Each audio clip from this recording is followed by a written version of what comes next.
তার সুরত নাই, কিন্তু তার কলবটা বড় ভালো। আল্লাহ তাআলা লোকমানকে পছন্দ করে। আল্লাহ যে এই কালো মানুষকেও ভালোবাসে দিল সুন্দর হওয়ার কারণে আল্লাহ লোকমানের নাম সূরা লোকমান কোরআনে দিয়া কিয়ামত পর্যন্ত সকল অসুন্দর মানুষদেরকে মেসেজ দিলেন, লোকমান হও, কালো হয়েও লস হবে না, লোকমান হয়ে যাও। সাইয়্যিদ ইবনে মুসাইয়্যিব বলে, কালো মানুষের ভিতরে দ্বিতীয় দামি কালো মানুষ হলেন হযরত বেলাল। হযরত বেলালও দেখতে কালো, কিন্তু কত ভালো যে বেলাল জমিনের উপর দিয়ে হাঁটে, আর বেলালের জুতার আওয়াজ আসমানে নবীজি মিরাজের সফরে শুনতে পায়। বেলালের পায়ের আওয়াজ, জমিনের বেলালের পায়ের আওয়াজ। কারণ বেলালের দিলের ভেতরে আল্লাহ, আল্লাহর নবী ছাড়া আর কিচ্ছু নাই। বেলালের জিহ্বার ভেতরেও আল্লাহ, আল্লাহ ছাড়া আর কিচ্ছু নাই। উমাইয়া হযরত বেলালের জিহ্বা টাইনা ধইরা জিহ্বার ভিতরে পেরেক ঢুকায়া দিছে, তখনও হযরত বেলাল জিকির করে আল্লাহ, আল্লাহ, আহাদ, আহাদ, আহাদ, লা ইলাহা ইল্লাল্লাহ। বেলাল জিকির করে। বেলালের জিহ্বার ভেতরেও আল্লাহ, আল্লাহর রাসূল ছাড়া আর কিচ্ছু নাই। আল্লাহ পাকের কাছে মানুষের সূরতের সৌন্দর্যের দাম না। আল্লাহ পাক বান্দার সূরত দেখেন না। পৃথিবীতে সূরত সুন্দর মানুষও আছে, সূরত অসুন্দর এমন মানুষও আছে, সাদা মানুষও আছে, কালা মানুষও আছে। কিছু মানুষ আছে তাদের গঠন সুন্দর, কিছু মানুষ আছে তাদের গঠন সুন্দর না। মানুষের এই বাহ্যিক সূরতটা, এটা আল্লাহ দেখেন না। মানুষের কাছে এটার খুব যত্ন। সবাই যার যার সূরতের অনেক যত্ন করে। কালো মানুষরা ফেয়ার এন্ড লাভলি মাখে, সাদা হয়ে গেলে চামড়া অসুন্দর থাকলে এর গোসল করতে টাইম লাগে। একটু ময়লা ময়লা যারা আছে, কালো কালো, এগুলোর গোসল মোটে শেষ হয় না, খুব ডলাডলি করে। নিজেকে সুন্দর বানানোর মেহনত করে, একটু সাফ সুতরা থাক।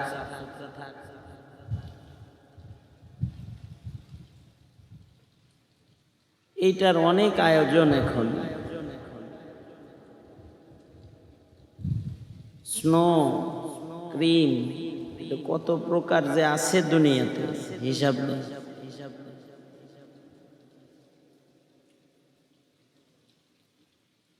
মানুষের এক একটা অঙ্গের অনেক যত্ন করে। চুলের যত্ন করে মানুষ। চুলের জন্য যে কত রকম তেল ব্যবহার করে, এটা যেন একটু কুচকুচে কালা হয়, চুলগুলা যেন লম্বা হয়। নারীদের, পুরুষদের চুলগুলা যেন টেকসই হয়, এটা যেন পয়রা যেন টাক বাইরে না যায়। বহুত মেহনত। মানুষের দাঁতের উপরে মেহনত।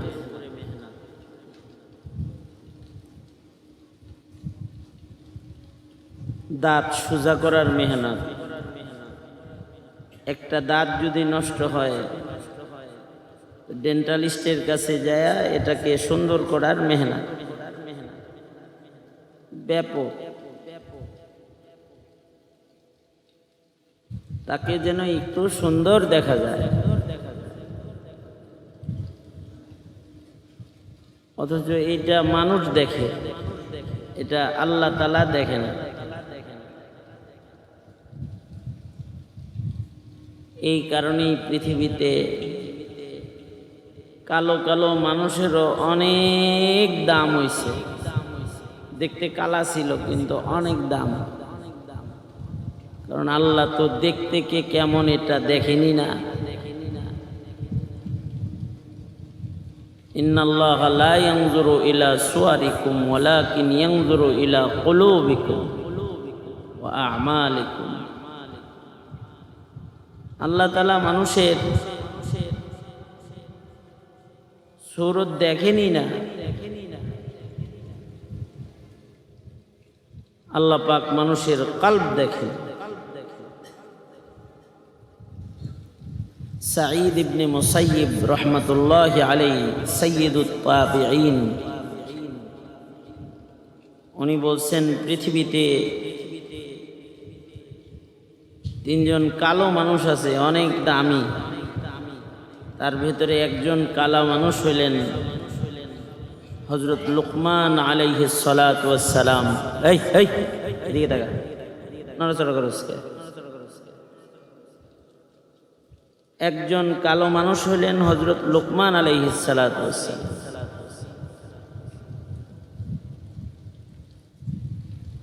কেউ কেউ বলেন হযরত লুকমান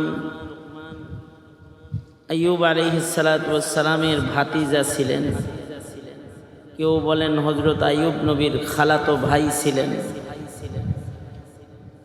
কেউ কেউ বলেন দাউদ আলাইহিস সালাতু ওয়াস সালামের যুগের মানুষ ছিলেন, মানুষকে শিক্ষা দিতেন, কারণ অনেক বড় জ্ঞানী ছিলেন। যখন হযরত দাউদ আলাইহিস সালাতু ওয়াস সালাম নবুয়ত পাইছেন, তো উনি হযরত দাউদ আলাইহিস সালাতু ওয়াস সালামের কাছে যায়া আল্লাহ পাকের শরীয়ত ও দ্বীনকে গ্রহণ করেছেন, এবং এই দ্বীনের উপরে চলতে চলতে হযরত লুকমান এই রকম দামি হইছেন। আল্লাহ তাআলা হযরত লুকমানের আখলাক, হযরত লুকমানের আমল, এগুলো দেখে আল্লাহ তাআলা খুশি হয়ে গেছেন, এবং আল্লাহ পাক হযরত লুকমানকে অফার করছেন যে এই যে হিকমত দিলাম, নবুয়ত দিলাম, কোনটা নিবা? ফাখতার আল হিকমা, উনি হিকমতকে গ্রহণ করছেন। আল্লাহ তাআলা কোন নবীকে কালো বানান নাই, সব নবীরা সুন্দর। একজন কালো মানুষকে আল্লাহ তাআলা নবুয়ত দিতে চাইছেন, তিনি হইলেন হযরত লুকমান।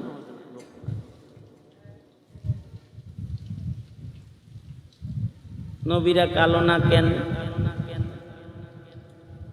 নবীদের শান, নবীদেরকে আল্লাহ তাআলা জান্নাতের মাটি দিয়ে বানাইছে।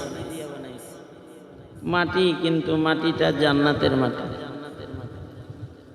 জান্নাতের মাটি দিয়ে যাকে বানাইছে সে সুন্দর হবে না? সকল নবীরা যার যার যুগের সেরা সুন্দর মানুষ ছিলেন, আমাদের নবীজিও শ্রেষ্ঠ সুন্দর। কিন্তু এই একজন কালো মানুষকে আল্লাহ তাআলা নবুয়ত সাধছেন, তিনি হলেন হযরত লুকমান আলাইহিস সালাতু ওয়াস সালাম। লুকমান আলাইহিস সালামের নামে আল্লাহ তাআলা কোরআন মাজিদে সূরা দান করছেন। বহু কারণ, তার ভেতরে একটা কারণ এটাও, পৃথিবীর সব সুন্দর মানুষদেরকে আল্লাহ তাআলা এই খবর দিতে চান যে এই চামড়া সুন্দরেরা, আমার কাছে কিন্তু লোকমানের অনেক দাম, এই খবরটা দিতে চান। এবং হযরত লুকমান আলাইহিস সালাতু ওয়াস সালামের কর্মকাণ্ডগুলো আল্লাহ নিজে, লুকমানের কথাকে আল্লাহ পাক নিজের কথা বানাইছেন। وإذ قال لقمان لابنه وهو يعظه يا بني لا تشرك بالله। কথাটা লোকমানের, কিন্তু লোকমানের কথাকেই আল্লাহ তাআলা নিজের কথা বানাইছেন। আউয়ালান এটা লোকমানের কথা, কিন্তু কথাটাকে কোরআন মাজিদে এমন কিছু আয়াত আছে যে আয়াতগুলা, যে কথাগুলা মাখলুকের, কিন্তু আল্লাহ তাআলা মাখলুকের কথাকে খালেকের কথা বানাইছেন, নিজের কথা বানায় ফেলাইছেন পছন্দ করে। এই রকম যে দামি দামি কথা আছে, তার ভেতরে কিছু কথা হলো লোকমান আলাইহিস সালামের কথা, যেটা কথা লোকমানের, কিন্তু আল্লাহ আল্লাহর কথা হিসেবে কবুল করে ফেলাইছেন। এটাকে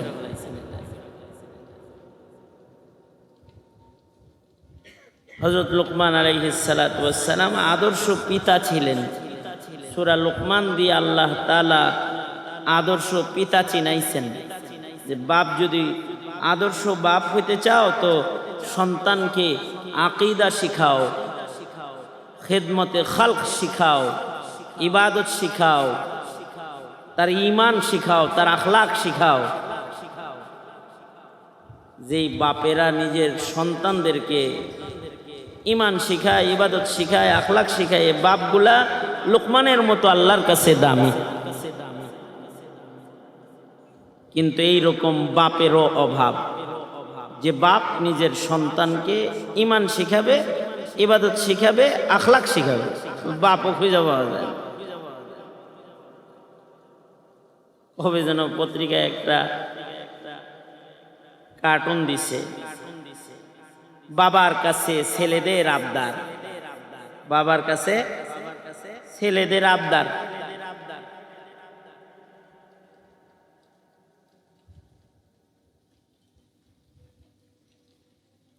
বাপের কয়েক ছেলে, এক এক ছেলে এক এক আবদার করে। পত্রিকায় দেখছি আর কার্টুন, একটা জোক, হাসি, হাসির একটা কৌতুকের মতো দৈনিক পত্রিকায় ছাপছে। সন্তানেরা বাবার কাছে আবদার করতেছে, 4 সন্তান সামনে আছে, 4 জনে বাবার কাছে বলতেছে, আব্বু আমি এটা চাই। একজনে চাইছে, আব্বু আমি আপনার সাথে ঘুরতে যাইতে চাই, আমার ঘুরতে ভাল লাগে। একজনে বলছে, আব্বু আমি আপনার কাছে ভালো কাপড় চাই, ভালো কাপড় কিনে দিবেন। 4 ছেলের ভিতরে এক ছেলে, সব মনে নেই আমার, একটা যেটা মনে থাকার এটা আছে। 4 ছেলের ভিতরে এক ছেলে কয়, আব্বু আমি আপনার হাতের মোবাইল হইতে চাই, টাচফোন হইতে চাই। কেন টাচফোন হতে চাও কেন? তার মানে হলো, আব্বু আপনি টাচফোন রে যত আদর করেন, যত মুছেন, যত বুকে রাখেন, পকেটে রাখেন, হাতে রাখেন, আদর করেন, যত্ন করেন, ওই যত্নটা যদি আমারে করতেন। অনেক বাপ পাওয়া যাবে যারা মোবাইলের যত্ন জানে, টিভির যত্ন জানে, গাড়ির যত্ন জানে, সন্তানের যত্ন জানে না। কিন্তু লোকমান সন্তানের যত্ন করতেন, সন্তানকে তরবিয়ত দিতেন।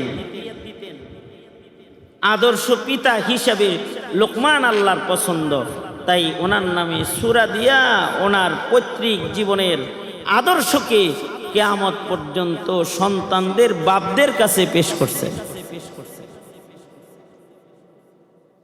আকলমন্দ অনেক বেশি ছিলেন, একদিকে আদর্শ পিতা ছিলেন, আবার বড় হাকিম ছিলেন, জ্ঞানী ছিলেন, আবার আহলে মারিফাত উঁচু পায়ার মানুষ ছিলেন, যাকে আল্লাহ নবুয়ত দিতে চাইছে, কিন্তু উনি হিকমতকে গ্রহণ করছে। টাকা পয়সার দিক দিয়ে এত দুর্বল ছিলেন যে গোলাম ছিলেন, গোলাম, কৃত দাস, গোলাম। পয়সা পাতিও নাই, গোলাম। হযরত লোকমানের মনিব একদিন হযরত লোকমানকে একটা ছাগল দিছে। একটা ছাগল দিয়ে বললেন, লোকমান যাও, তোমাকে আল্লাহ তাআলা হিকমত দান করেছে, এই ছাগলটা জবাই কইরা এর ভালো গোশতগুলা নিয়ে আসো, এটা আমি খাবো। তো হযরত লোকমান ছাগল জবাই কইরা ছাগলের জিহ্বা, জবান আর ছাগলের দিল, কাল্ব নিয়ে আসছেন। এটা ছাগলের সবচেয়ে ভালো গোশত। আর একটা ছাগল দিয়ে বললেন, যাও এই ছাগলটার খারাপ গোশতের টুকরা নিয়ে আসবা, ওটার থেকে আমি নিজেকে বাঁচায় রাখবো। মানে আবার ছাগল জবাই কইরা জিহ্বা আর কাল্ব, দিল লয়ে আইছেন। মনিব বলে, ভালো আনতে বললাম তাও এই দুই জিনিস আনলা, খারাপ আনতে বললাম এই দুই জিনিস আনলা। হযরত লোকমান বলে, যার জবান ভালো, যার দিল ভালো, তার সব ভালো। আর যার জবান খারাপ, যার দিল খারাপ, তার সব খারাপ। কারণ এই কাল্ব হলো মানব রাজ্যের রাজধানী। এটা যদি ভালো হয় তাহলে গোটা দেহের সব অঙ্গ ভালো। যার দিল ভালো তার চোখ ভালো, যার দিল ভালো তার কান ভালো, যার দিল ভালো তার হাত ভালো, যার দিল ভালো তার পা ভালো, যার দিল ভালো তার ভাবনা ভালো, আফকার সুন্দর, যার দিল ভালো তার আমল ভালো।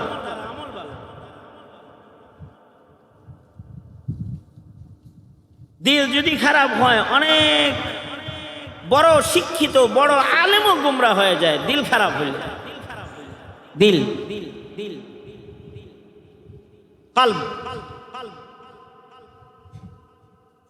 এটা নিয়ে আসছেন হযরত লোকমান। নিয়ে আইনা বলে, এইটা ভালো হইলে সব ভালো, এটা খারাপ হইলে সব খারাপ।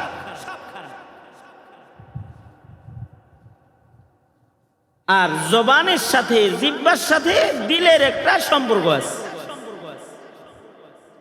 এ কারণেই দিল ভালো করার অস্ত্র হইল জিহ্বা। জিকির করবে মুখে, কিন্তু দিল, কাল্ব ভালো হইতে থাকবে, পরিষ্কার হইতে থাকবে। আল্লাহর রাসূল বলেন,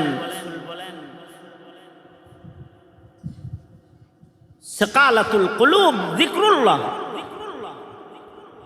দিল সাফ করার যন্ত্র হলো যিকরুল্লাহ।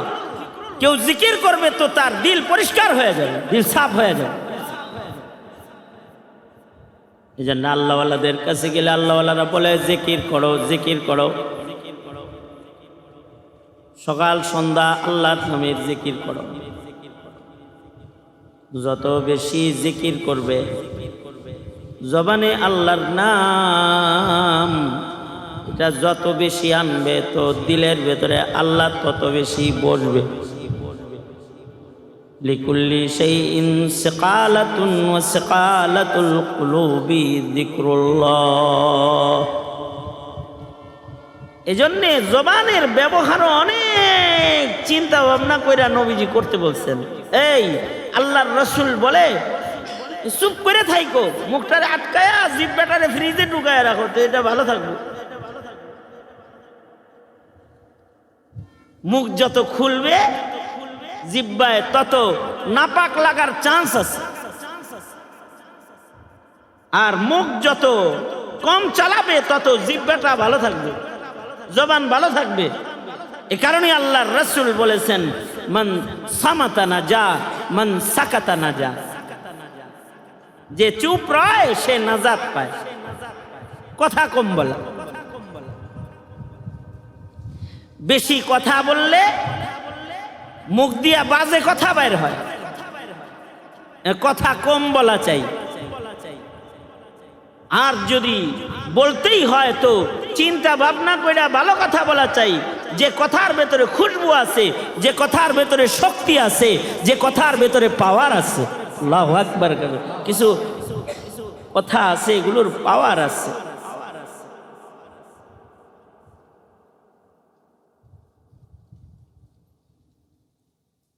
তাইয়িব কথাবার্তা, পবিত্র কথাবার্তা, ইয়ারফাউহু, বান্দাকে উপরে উঠায়। এই লিফটের মতন, লিফট যেমন মানুষের উপরে উঠায়, পাক কালিমা, পাক কথা, পাক উচ্চারণ মানুষকে উপরে উঠায় দেয়, অনেক উপরে উঠাইতে থাকে।